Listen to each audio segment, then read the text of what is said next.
Me to just introduce our next speaker. The honor was supposed to go to John, but allow me in his absence to proceed and introduce our next speaker. Our next speaker is Engineer Omberai, or as he prefers to be known, Ombex. He is the founder and first president of the Zimbabwe National Institute of Rock Engineering, the International Society for Rock Engineering and Rock Mechanics, national group renowned rock engineer, and a registered professional natural scientist with over 25 years experience in the mining industry. Currently heads Discovery and Geosciences Department at Anglo-American's Unki Mines. His work achievements in mining projects execution and management spans across Africa. Ladies and gentlemen, allow me to introduce to you our next speaker, who will be speaking on revolutionizing PPM with AI, Engineer Omberai.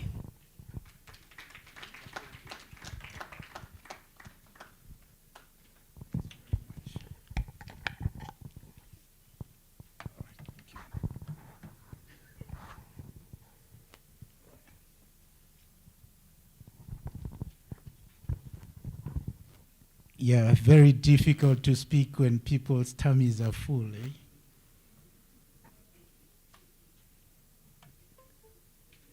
But I'm sure we'll be able to unpack a lot of things, and my hope is that this session is going to help reduce the fear of AI, help us understand and appreciate what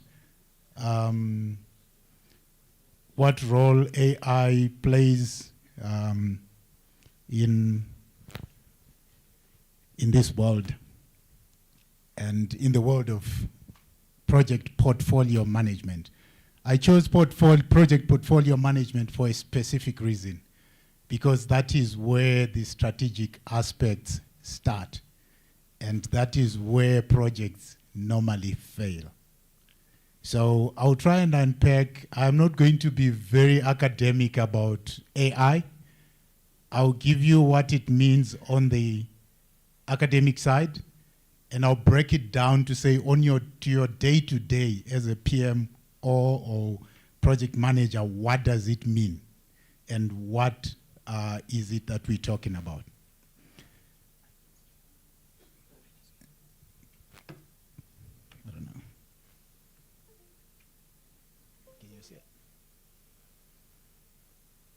See the presentation? You're good. Okay, thanks.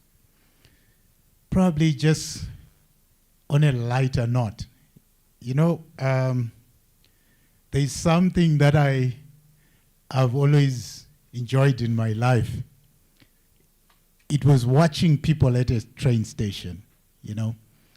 When a train stops at a train station, you know, people come out, some of them running towards their workplaces, they're late, others go into the train.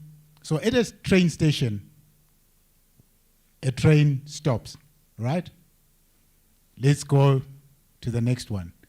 At a bus station, what happens? The same thing happens. The bus gets there, stops, people come out, and others go in. So when I joined Anglo-American, they gave me this place, you know. Then I looked at it and I said to the IT manager, so what is this? And he said, it's a work station. So I got there and I'm like, work station, what does this mean? Okay, we'll unpack it at the end. Because we said at a bus station, the bus stops. At a train station, the train stops. What happens at a work station? No, I didn't say that. Otherwise, the executives here will fire you guys. Okay, let's just go through a few of the slides that I have here. You can still not see my machine. Okay. Can you pick it up now?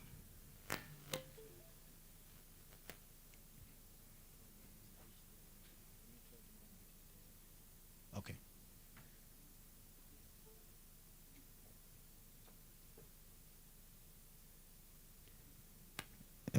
while the technical guys are sorting us out, probably I can tell another story. It's good to tell stories.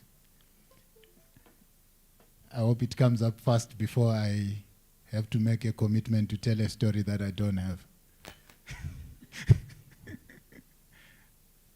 Are we winning?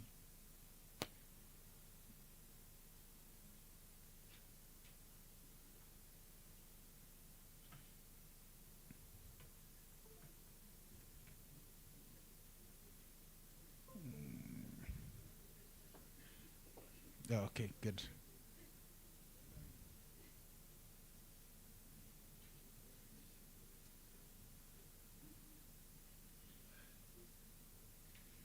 Okay, right.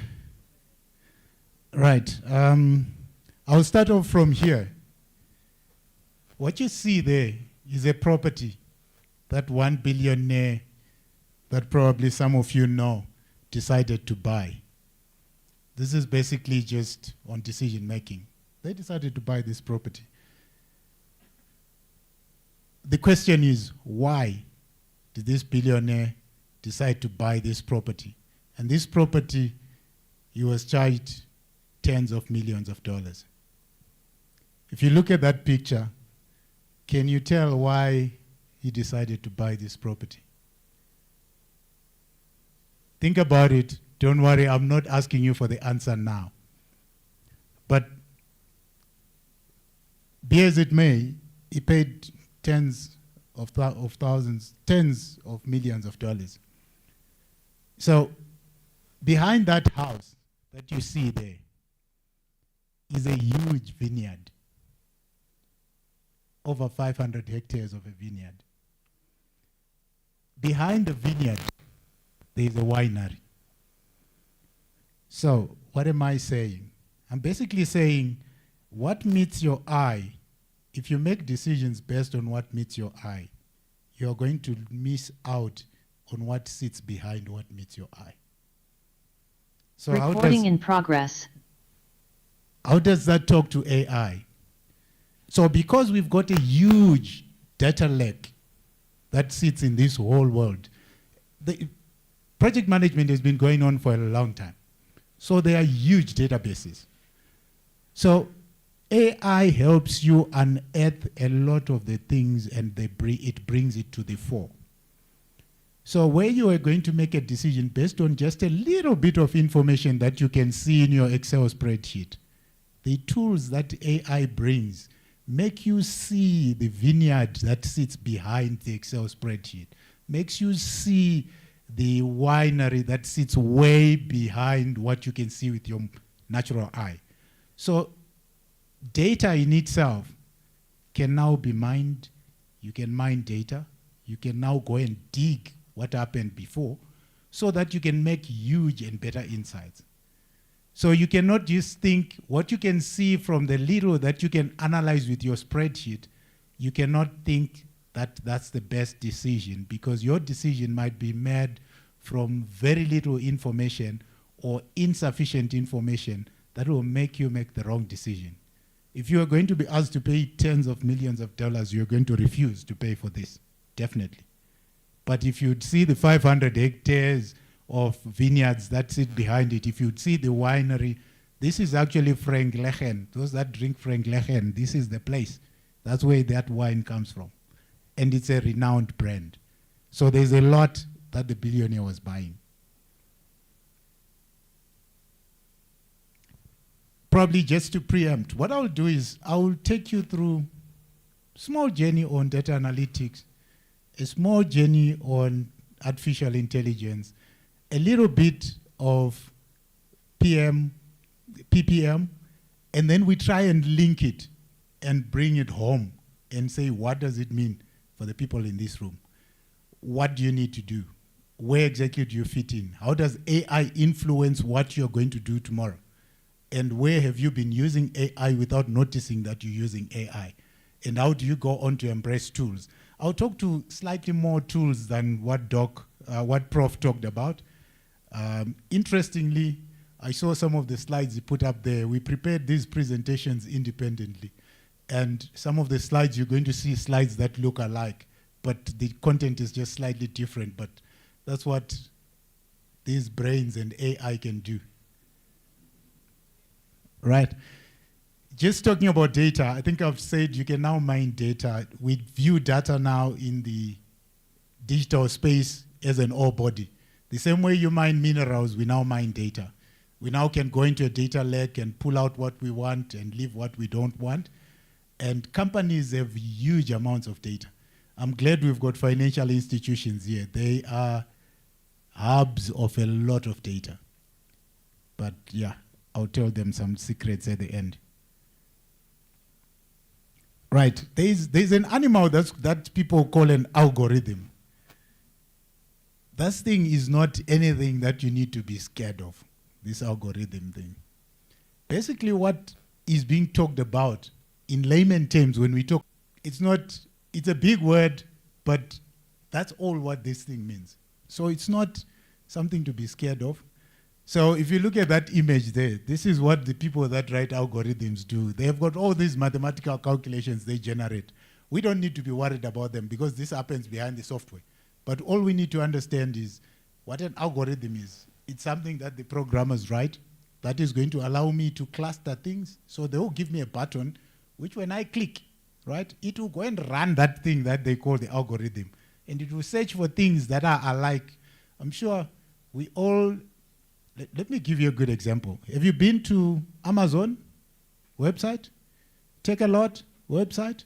You visit Takealot website today and select, let's say, a food container. The next day you visit Takealot website, what happens? The container you selected yesterday is the first thing they advertise to you. And they bring in other things that look like that. It's an algorithm that's doing it. It's saying yesterday you clicked on this thing. So it knows you like it. So it's analyzing your behavior and it's creating mathematical calculations that go and look for things that are the same, that look the same, and throw them back at you. So that's basically what these algorithms are doing. And you're meeting them every day, right? So when you see these websites that sell things and they start throwing things at you, it's basically algorithms that are just studying what you're doing and how you're behaving. So companies then go and develop strategies knowing what customers are clicking on simply because they're using AI to keep tracking what you're doing. So you find all these websites you work on, they're tracked by all these things. Right, I will not go into artificial intelligence. I think we've talked about machine learning, deep learning and stuff. But I just want to talk to challenges and some of the things that are required in there. There are some challenges that you face with AI. Issues to do with privacy. There is need to still have laws that control data privacy because your data is splashed everywhere online. I have friends that like putting so much online, but you know, online, anything that you put there, you can never erase it. You can delete it, but you can never erase it. It's gone, and it's gone far, right? So there's issues to do with that. There's also the challenge that may come is people will relegate decision-making to machines. It's a danger. Because people now think a machine thinks better. But remember, the machine was programmed by a human being. I'm a programming junkie myself. I do Python programming.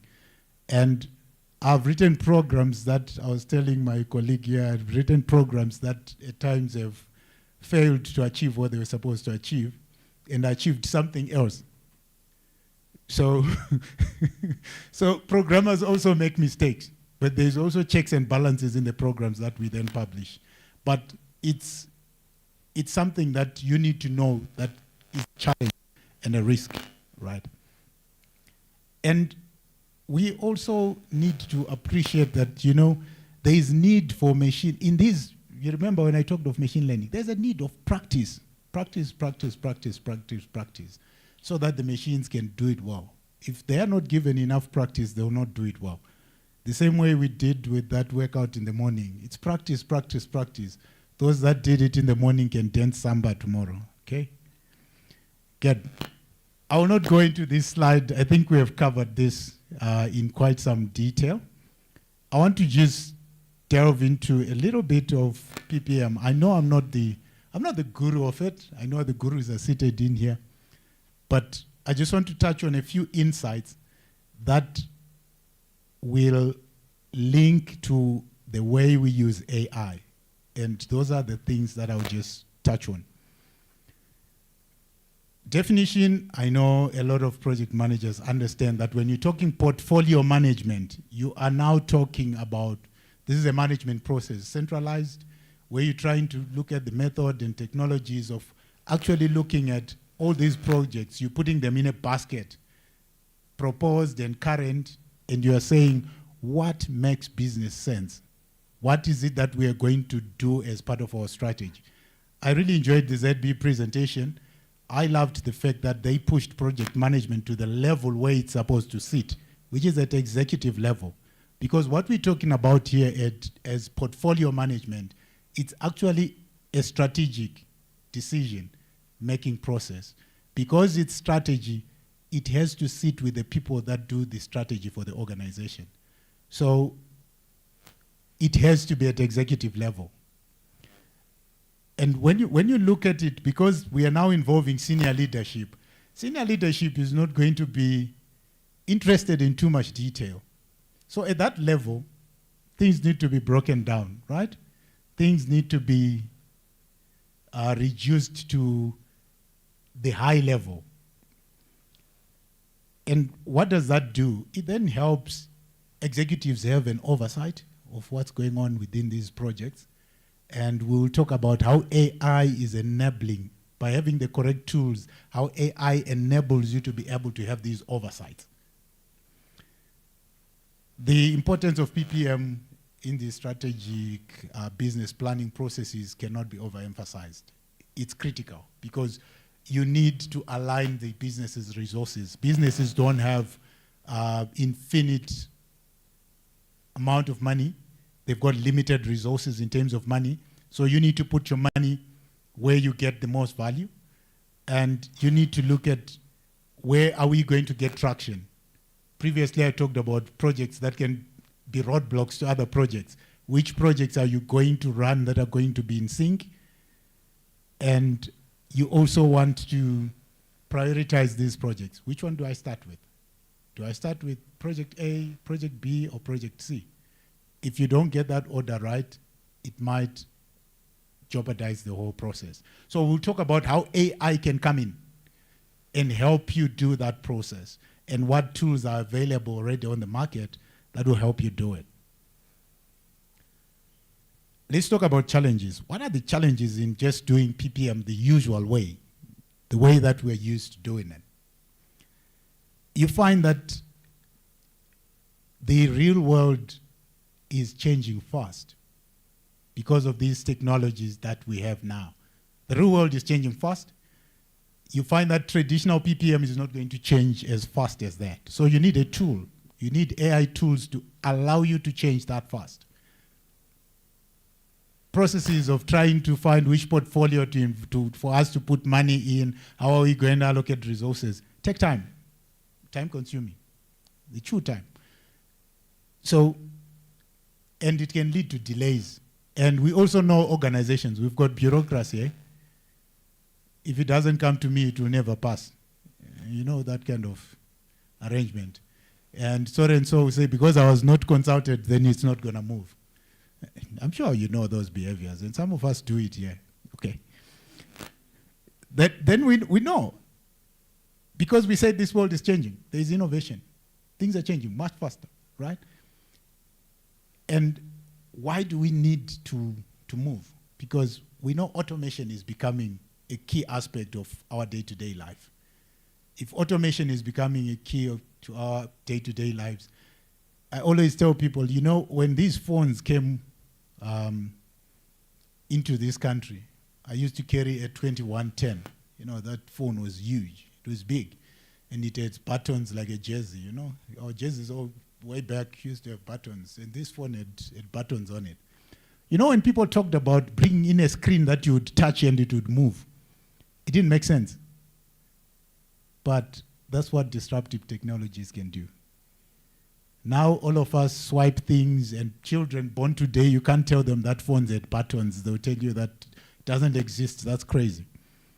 But so we need to embrace what's coming, and we need to be very flexible. In most cases, we've got a lot of projects that will be running, and we need to have that flexibility to say who works on what, and is it possible that we can change this result from this project? How quick can we execute it? How quick can we get it? And we also want to have predictive analytics. We want to understand what's the result? How is it going to pan out? What are we going to gain? How are we going to go around the problems that the project is facing? Just looking at what PPM in its nutshell, in its general shell, does to strategic objectives. It normally helps people align projects in the strategy with the strategy that the CEO or whoever is the head is trying to drive. I liked it when I saw the presentation in the morning that Prof put up, and the presentation that I think it was Donald that put up a presentation that was talking to PMI strategic objectives. I liked it when I saw innovation there. Innovation was written nicely in there, and then PMI and AI just below it. It just shows you how far and how embedded these things need to be in a strategy. Then I've talked about resource optimization. I've talked about trying to improve project outcomes and try to drive change and innovation. The main purpose of this presentation is to look at that point there on driving change and innovation, how you're going to do it, and how do you improve the project outcomes. So, okay, that done with trying to create the base. Let's talk about AI in PPM.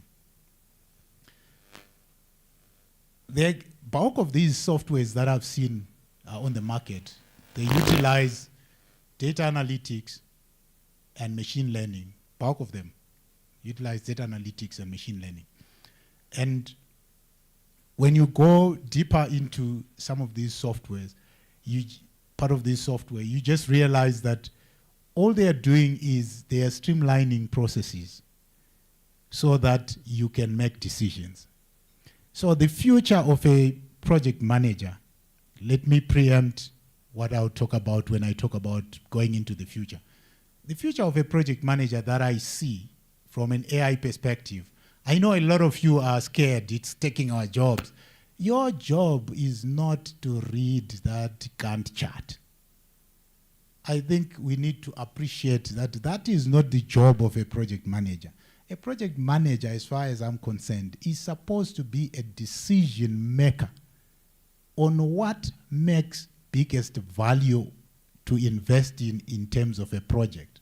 And then making sure the milestones are being achieved or are being predicted before you get to them, and the risks preempted. I think I've said a mouthful. But that's what I think the futuristic project manager should do.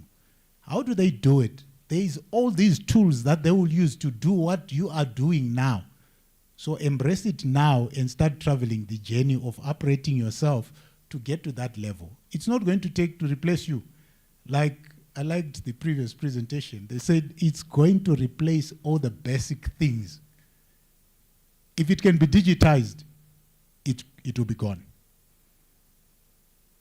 Imagine a middleman that used to change money and give, okay, let's say someone who used to sit when EcoCash was starting. I like it, EcoCash is here. When EcoCash was starting, there were people that would do EcoCash for you because you didn't know what to do. But what happened to those people? As soon as everyone could do EcoCash, they vanished. That job disappeared on the market. And what happened? Those who saw that coming became EcoCash agents. They operated themselves to the next level. So let's operate ourselves to the next level. Let's embrace AI. Sorry, I will not, these slides, you'll be given these slides. I've said they can pass them around. So I will not be reading to the slides. I'll be talking about our real life situation so that we can relate to these slides when we try to read through. So let's look at what is AI currently doing in portfolio management. What has happened is, if you look at softwares like Project Exec, if you look at Asana, which was talked about, allows you to collaborate nice and easy. Project Exec allows you to do some forecasting and stuff. It will help project managers to be able to forecast, make decisions, and these decisions are going to be informed. How informed are these decisions going to be? Because AI can reach out and pick data from 20 projects that you have done, which some of them were done before you even joined the company. And some of the projects done before you were even born. For the Gen Z, some of the projects were done before you were even born. But with AI, you can go and dig and analyze the risks that people faced then. So that with the project that faces you today, you can make a good and informed decision based on what experiences people have had in the organization or what the organization has gone through in the past. That brings me to another point, to say, because you've got this large amount of data, so you can really optimize your selection, because you now know you've got a whole pool of risks, you've got a whole pool of data, and you know you can eliminate bias. How do you eliminate bias? Because you're not going to just say, bank on what you know as an individual. You are now going to utilize a vast amount of information, which then reduces your individual bias to almost zero, right? And because as you are executing your projects, the new generation of softwares quickly pick what you're doing and gives updates on a day-to-day basis. Asana is very good at it. It sends you text messages, sends you all these kinds of things. I wish we could get some demo. I'll see if mine still runs. Then I'll get a couple of numbers, and then we try and create a fictitious project and just try and do it so that people appreciate what will be happening. Because it's amazing how you can be getting information real time and make decisions while you are not even on site. I'll give you another good example of how AI has come in. We do production at the mine there. While I'm in my office, I can see if an LHD operator underground is not filling his bucket. So it takes time to load a bucket, and you take it and you go and you dump it on a grizzly to make it go onto the belt. But because we're using a lot of this AI-enhanced software, it then helps the planners, the production managers will be able to see the activities that are going on underground while they're seated in the office. They can actually see LHD number 40 is not filling their bucket. And they call the tip to say, hey, the guy at the tip, please talk to the guy who is coming with that LHD. It's not full. Simply because they are all connected in a system that knows this bucket is supposed to be 6 tons. This guy is putting 4.5 tons. So those are softwares like Optimine on the production environment. And obviously a project manager was involved in trying to install these systems in place. So this is where we come in as project managers. So, and for the project to keep running, someone has to maintain it. So there is going to be enhancements to the same system, and we'll need to run projects to be able to move them to the next generation and to move to the next generation. So definitely project management should cut across board. And it should be a department in every organization as far as I'm concerned. Right. Let's talk about data-driven strategy. A lot of organizations that I see, but I've seen the financial institutions have gone way ahead of bulk of the organizations that we see in terms of using data. But however, if you look at our country, Zimbabwe, I don't think we have reached that level of data usage to the rest of the world where everybody else sits. I'll give you a good example. In my MBL, I had a study of discovery. Discovery uses very interesting statistics. Because of that program of theirs that will give you a discount if you're going to buy healthy foods, because they're in health insurance. So they want you to eat healthy and go and exercise and do all these things so that it cuts down on what they pay on your medical bills and they reward you for it. They would rather give you part of the money than them paying for medical bills because they end up more expensive and they end up continuous. So when you look at the way they're using data, your spending patterns, your shops that you always buy in, they go and partner, they will look at, okay, let's say this was our community, and we all buy at Chimuti supermarket. And in Chimuti, we all go and buy Mbora. They will go to Chimuti and say, Chimuti, can't you give our guys Mbora at $2 instead of $3? Then we'll pay you the other 50 cents. But we'll encourage our guys to come and buy from you. It's simply because they've checked the patterns. They've seen that all of us go to Chimuti because they put in a system that allows them to give you a discount if you go to Chimuti. It's not that they are giving you just that discount. Initially, they were trying to find out where do you buy. Now they know where you buy. They go and negotiate for a deal. They negotiate for a deal. They know you're going to continue buying there, and what you're buying there, on your vegetables that are unhealthy, there is no discount. But the discount is on what? On that Mbora that's got a discount. So that's artificial intelligence at work. So like I was saying, some of these things, you see them, and in most cases, we think of artificial intelligence as Robocop, like I've put there. That's what we think of when we think of artificial intelligence. But it's not that far-fetched. It's in a lot of the things that we're using.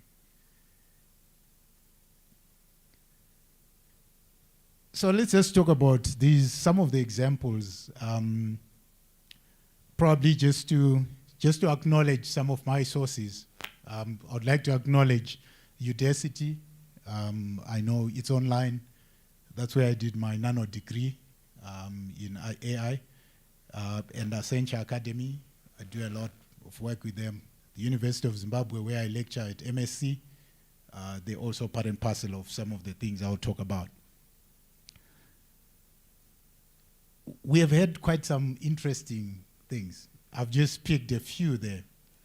But what I would want to talk about mainly here is probably just talk about financial markets, because it's a common thing that we will all understand.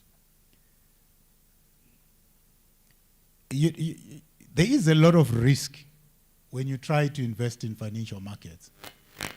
But because this is a process that keeps going and going and going and going, you find that a lot of the financial risk managers, they are basically banking and running AI. And they're basically running a portion of AI which we refer to as machine learning. Because they keep giving it the good decisions, then they keep showing it what has appeared to be bad, then they keep showing it the good decisions. The next time you throw something bad, it will quickly pick it up and flag it and say, this one, the trend, it will end up in the bad pool. And it will pick and say, this trend, this person is going to make money. Then you find those guys that come to you and they say, no, we manage these things and we understand the markets and we will make your money grow. A lot of them are using AI because AI quickly picks up when trends have changed. And they start telling you this share. You see this share, it was going down, now it's going up. And I know there was an app that I was running when I was doing stocks at some point when I was a bit jobless. And people used to say, so how are you making money from this thing? And it was just because I had just a small app that would track all these counters, and then it would tell you which counter to likely put your money in, and then you go and throw your money. 2 days, this thing is going up, then you quickly sell before it plateaus, and you quickly do these things. So it does work. And I've got friends in the financial sector who do all these stock exchange checks. They are active on the stock exchange. And they are the guys that are using a lot of AI. And they always advise people that want to go into certain projects not to do it. Probably while I'm at it, let me give you one good example of a project I did in Malawi, right? This was at the onset of AI, when AI was beginning to be talked about. So I was doing a project for a company I will not mention. The company does uranium, right? So they had quite a lot of tenements in different areas, Zambia, Congo, Malawi, and so forth. So they wanted that optimized to say, so what do we go on? You know, this company is an Australian firm. All they do is they develop a project, they offload it. They don't mine. They just develop it, they offload it onto the market, then they go and develop the next one, then they offload it. So they were in a predicament because they went to 5 governments, and each government gave them tenements. Tenements are like exploration areas to explore for minerals. So they brought it. I was working for a company called GQ in Zambia, which does some of these portfolio management work. So that was my first project, and I was given this project to say, so what do we invest in? So I said, okay, look, these are the tools I'll use. I'll use a bit of AI, and I'll use this, and I'll use that. And to cut the story short, when I went to the board to suggest what I wanted them to invest in, it was not a uranium project. And the chairperson of the board laughed, and he said, you must be kidding me. And I said to him, it was a rare earth elements project. And I said to him, do you have money to fund 5 projects? He said, no. And I said, I have. This guy looked at me and he laughed. And he said, young man, where did you get the money? And I said, you know what? If you buy the ideas I'm selling to you now, you're going to be able to fund these projects. You know, he looked at me and he said, you know what? I'm a professor in geology. I'm a professor in what. And he said a lot of things. Then I said, okay, just listen to my story, because you don't appreciate what I'm talking about. So I went on to check what AI had told me about what is happening in the market of the rare earth elements. It was when the boom was just starting to happen. And AI would predict that this is predictive analytics would point to that as a money maker. So I said, you'll do your uranium, but let's do this project first. Put in 2 million into this project. We did that project. The project was offloaded for about 65 million in about a year of exploration. So that is one way of just seeing how predictive analytics can help a company change its face. And the rest of the projects they wanted to do, these projects were only going to be requiring about 15 mil. So they remained with 50 mil. Obviously, they gave me a bonus, but not a million. I wished they had given me a million, but wow. But that is where you can find some of these things coming in handy. Right, let me just talk a little bit about AI-driven project selection and optimization. Then we talk about AI going into the future. Then I think we can talk about the workstation thereafter. Then I think we'll be done. Right, let's look at what happens with AI-driven project selection and optimization. Obviously, we've been talking about a lot about trying to transform decision-making, trying to improve our decision-making. But what is the underlying goal? The underlying goal is we want to look at projects with the highest return on investment. That is what every investor is looking for. Every shareholder is basically looking for that. And for us to have those projects, we need to only embark on impactful projects. So those are the projects that will make the biggest chunk of the money. And those are the projects that gives you a return on what you will have put in. And what AI, where you can employ these AI techniques, is in trying to ascertain which projects should we go for. Like I've given you an example of a uranium mining giant who had to do a rare earth elements project because it was the one giving highest return. They got the return and they could fund everything else. So that's exactly how you use it to transform your decisions. Eliminating bias, we've talked about that. Let's talk about streamlining. I think the fact that AI has got a broader perspective or view of data, and we are so narrow in the way we see information. Remember the decision about buying the property. We see very little, but the window, if opened wider, you see more. It allows you to then put things that matter in the first place and things that don't matter in the last place. That's just basically prioritizing. You then can make good decisions, well prioritized, and that enables you to be on the next level of performance. Right, I will not go into efficiencies and what have you. I just want to talk to this slide here. Right. I think Prof talked about quite a number of solutions that are available online. I've just put up some. I think Monday.com is the easiest. Guys, just get Monday.com. Try it for free. It's quite a very interesting one. But there are some that you buy, like Taskhead and Asana.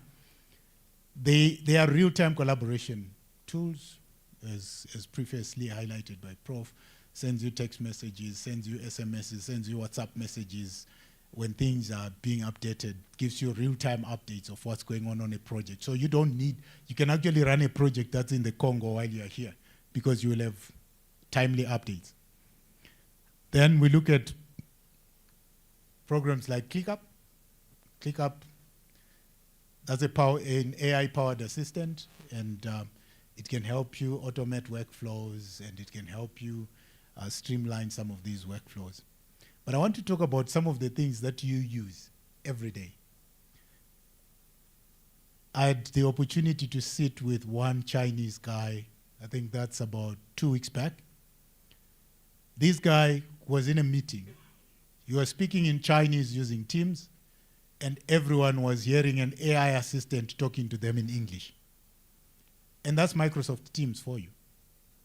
I know we use Microsoft Teams, but we don't use those capabilities. It's got all those enhancements that you can put onto it, and you can use it. So I can be presenting here in English, and on Teams, people will be hearing me in French, and those in Ghana can be hearing me in a different language, and Kiswahili, someone can be listening in Kiswahili. And this is where AI is going. Because you can mimic the human being, you can regenerate the voice, so people can listen to the presentation. I'm sure on your WhatsApp you've seen things being said by a person that you don't think they would say that. But obviously it's AI. It's people just regenerating things and using your image to regenerate. So it's one of those things that do happen. I know my engineer friends, there's issues to do with real-time monitoring. Real-time monitoring is becoming quite a tool. I did a presentation previously on the use of augmented reality, and probably I might as well talk about it. Let me talk about that picture there. What you see there is basically what we refer to as augmented reality. Augmented reality is where you take the physical space and the digital space and you bring them, you try to marry them.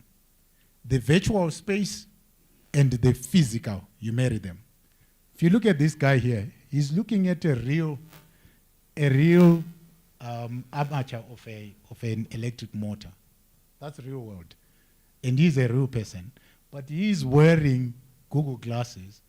And what he's seeing, he's looking at that, and the AI is running and checking the performance of something that's got the defects that he's seeing there, and plotting the graphs to say, if you were to put this thing back, it's going to perform like this. So you see what we refer to as holograms, images forming mid-air. So it's forming in between you and the tool you are looking at, but you're just using, these glasses are generating that graph that he's seeing. So that's a tool that will aid him in looking at that thing and knowing its performance before he fits it back in. So that's AI at work. So there are a lot of these things that are happening in industry. If you want to look at an engine, for example, assemblies of engines, people are now wearing these glasses, Google glasses, Apple glasses, and you look at this thing, then it tells you that nut goes there, that nut goes there, that nut goes there. So you can reassemble this thing on your own. So you don't need a manual to read the manual.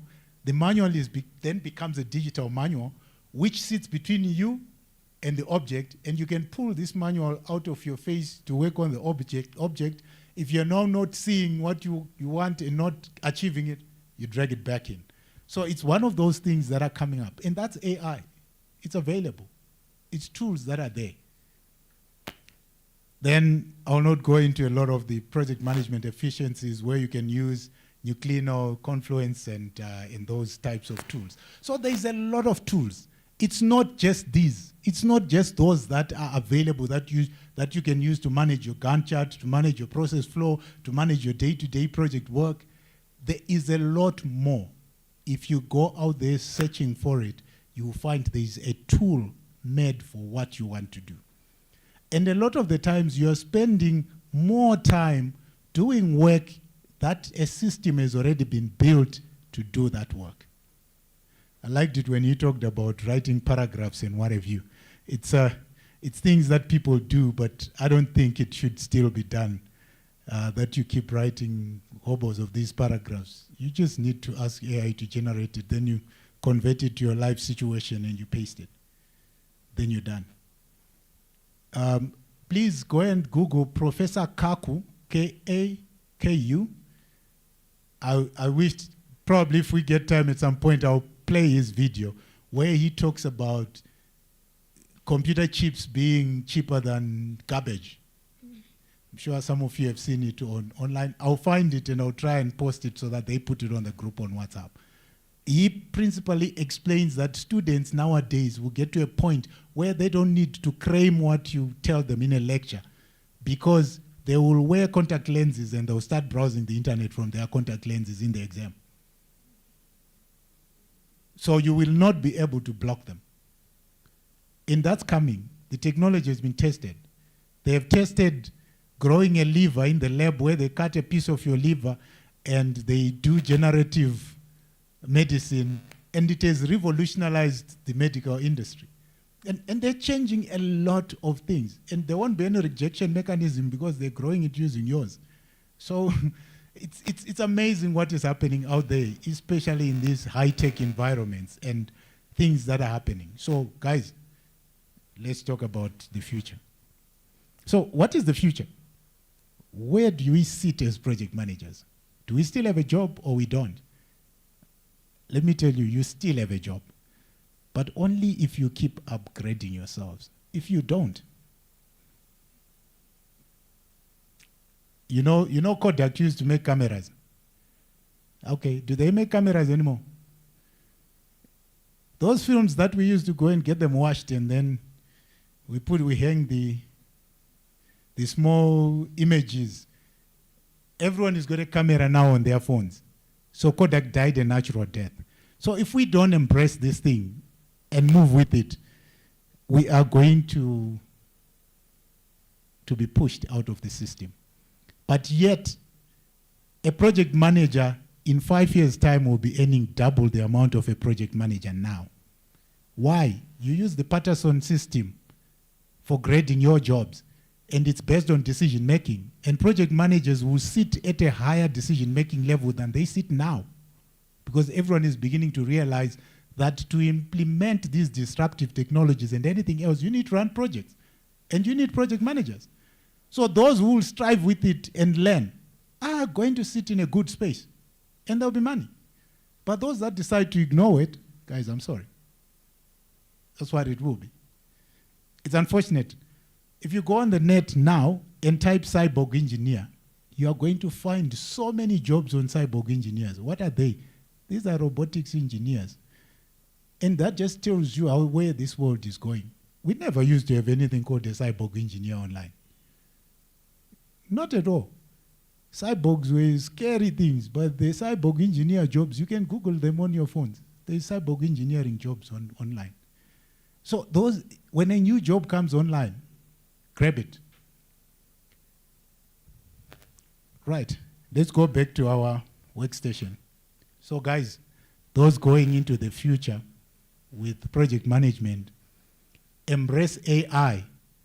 Then you convert your workplace into a workstation where you can stop working, let AI do the work, and you make the decisions.